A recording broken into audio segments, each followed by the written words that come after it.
Ratusan warga Pandeglang berunjuk rasa di halaman kantor Bupati Pandeglang.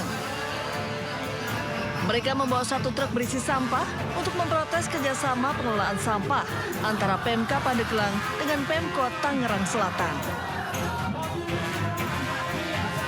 Dalam kerjasama tersebut, sampah dari Tangerang Selatan akan dibuang ke TPA Bangkono di Tegalogok, Kecamatan Koroncong, Pandeglang. Masa semakin marah saat Bupati dan Wakil Bupati Pandeglang tidak menemui mereka. Masa pun nekat membuang satu truk sampah di halaman kantor Bupati. Masa menyebut kerjasama pembuangan sampah ke TPA Bangkono harus dihentikan karena sampah yang menumpuk mencemari lingkungan dan merugikan warga Pandeglang.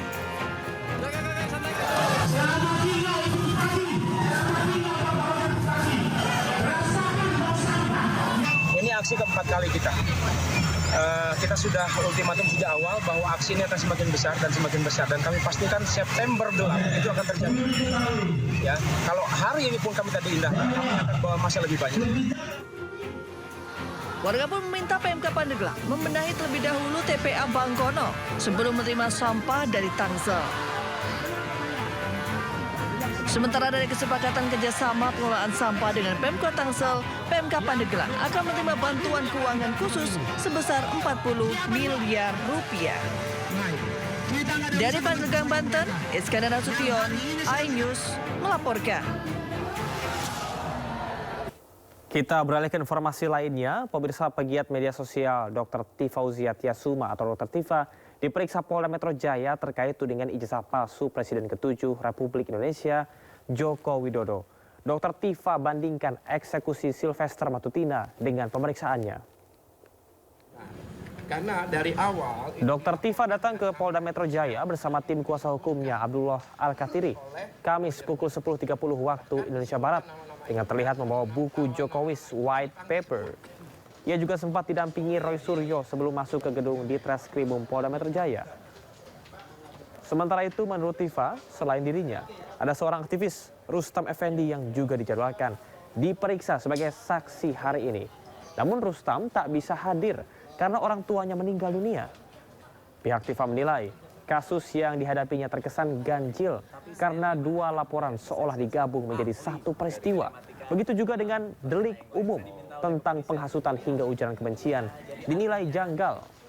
Dr. Tifa juga membandingkan pemeriksaan dirinya serta 11 saksi lainnya yang berasal dari aktivis, akademisi, dan jurnalis dengan eksekusi Ketua Umum Solidaritas Merah Putih Sylvester Matutina.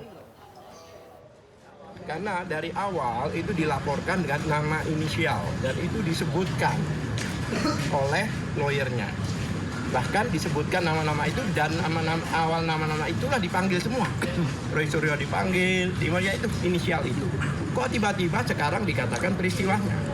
Nah ini kebohongan lagi. Dalam peristiwa penegakan hukum ini bohong lagi gitu. Karena bisa masukkan orang-orang yang nggak jelas ini melapor. Tadinya 5, betul kan? Tadinya 5, sekarang yang 2 sudah tahu diri. Karena nanti bakal ada serangan balik dari kita. Kalau ini tidak terbukti, saya jamin orang-orang itu akan masuk penjara. Saya jamin. Itu. Jadi jangan dianggap enteng ini. Ini bukan permainan, ini penegakan hukum. Ya kan? Melapor seenaknya sendiri. Dan satu hal lagi, ya kan? Pemanggilan yang sekarang ini beda lagi.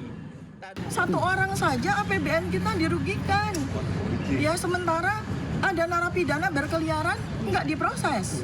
Ya ada yang namanya Sylvester Matutina itu sudah terpidana, sudah inkrah, yang harusnya segera diproses malah dikasih jabatan komisaris. Bagaimana negara ini ya?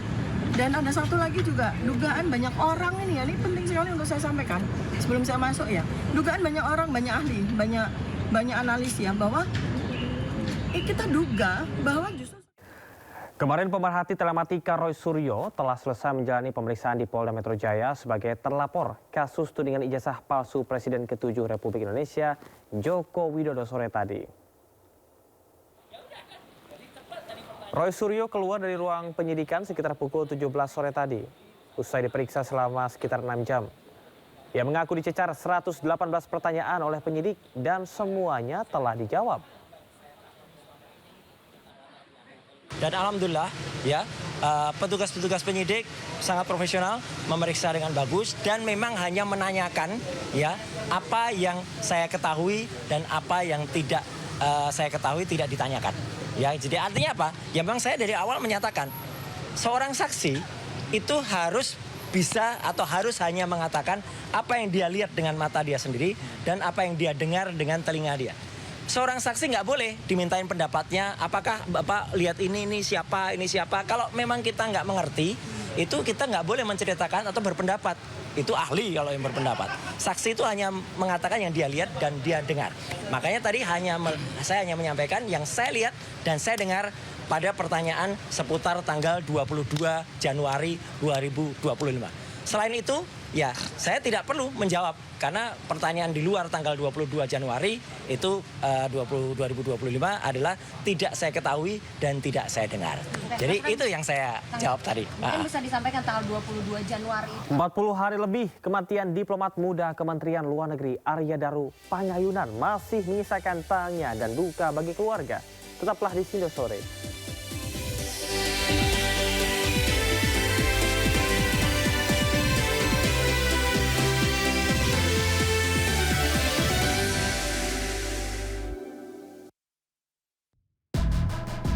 Kasus hukum dan politik di Indonesia.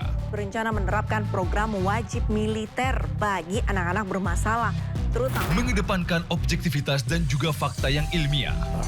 Kalau menurut saya, ini kan masalah pribadi. Membahas setiap cerita dari banyak sudut pandang. Semuanya gugur, belum ada yang dipulangkan.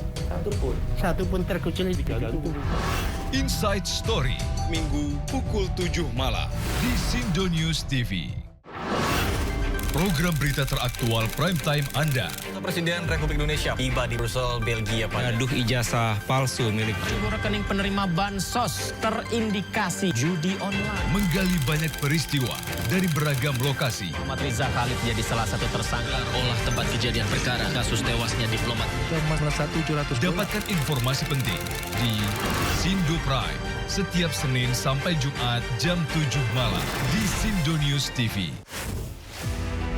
Prabowo memang memiliki perhatian yang sangat serius terhadap kualitas sumber daya manusia Indonesia. Memang Danantara ini merupakan semacam sovereign wealth fund, semacam pengumpulan dana yang dilakukan oleh negara menjadi aset yang dipisahkan. Halal, nggak ada kompromi.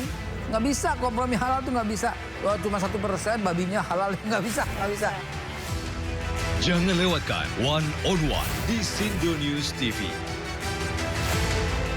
To the point aja. Di Jokowi itu ada tim. Membahas berbagai isu politik terkini bersama narasumber yang kredibel.